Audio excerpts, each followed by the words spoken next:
Hello, radical readers. Today I will be reading the Sneetches and other stories.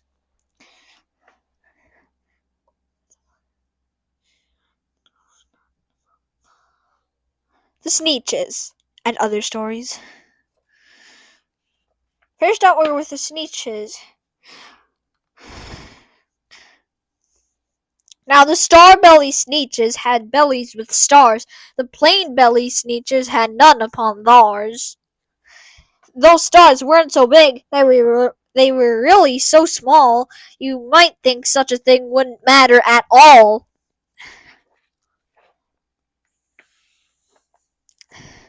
But because they had stars, the Star-Belly Sneetches would brag, "We're the best kind of sneetch on the beaches!" And their snorts in the air, they would sniff and they'd snort, and will have nothing to do with the Plain-Belly sort. And whenever they met when they were out walking, they'd hike right on past them without even talking.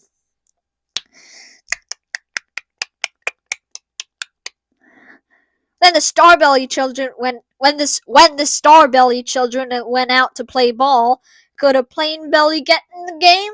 Not at all. You could only play if you had bellies with stars, and the Plain-Belly children had none upon theirs.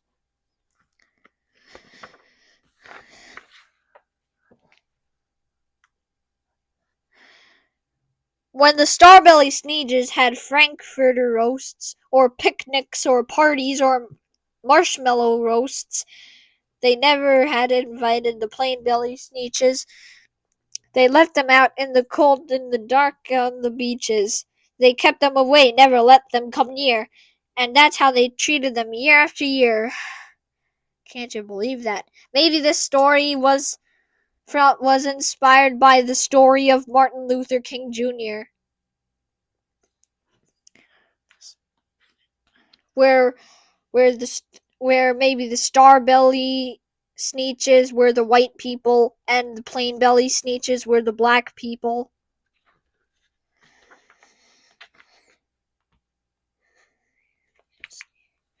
Then one day, it seems, while the Plain-Belly Sneetches were mopping and dopping alone on the beaches, just sitting there wishing their bellies had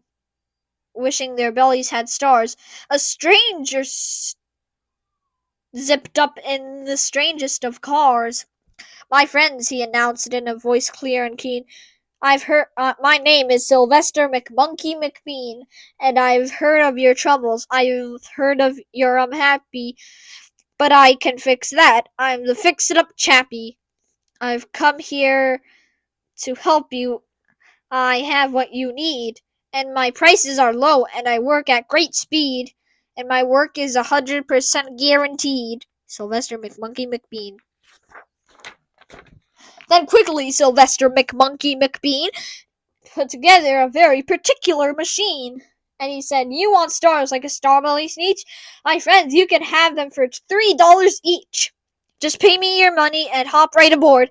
So they clambered inside, and the big machine roared, and it clonked, and it bonked, and it jerked, and it burked, and it bopped them about. But the thing really worked. When the Plain-Belly Sneetches popped out, they had stars. They actually did. They had stars upon theirs.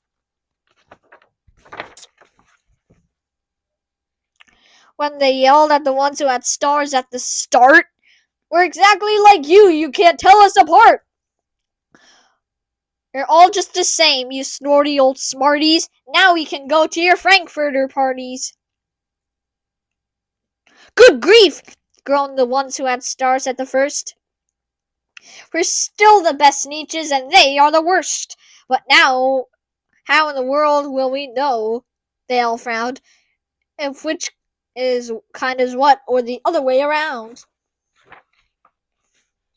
Then up came McBean with a very sly wink, and he said, "Things are not quite as bad as you think. So you don't know who is who. That's perfectly true. But come with me, friends. Do you know what I'll do?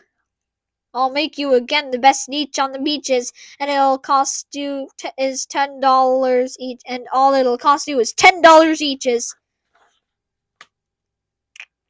Belly stars are no longer in style, said McBean. What you need is a trip through my star-off machine. This wondrous contraption will take off your stars, so you won't look like Sneetches who have upon theirs.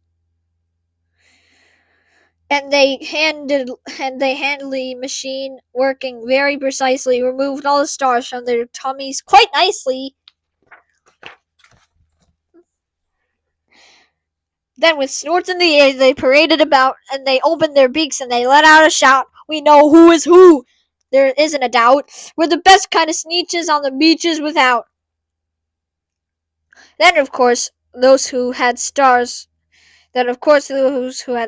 got all mad. And then of course all Sylvester to be wearing a star was now frightfully bad. Then, of course, old Sylvester McMonkey McBean invited them to his star-off machine. Then, of course, on, as you probably guess, things got really into a terrible mess. I mean, a horrible mess, literally. All the rest of the day, on those wild, screaming beaches, the fix-it-up chappie kept fixing up Sneetches. Off again! On again! In again! Out again! Through the machines.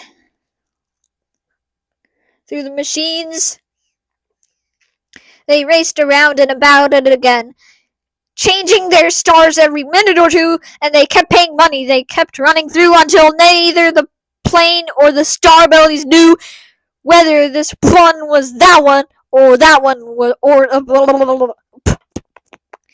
or which one was that one, or what one was who.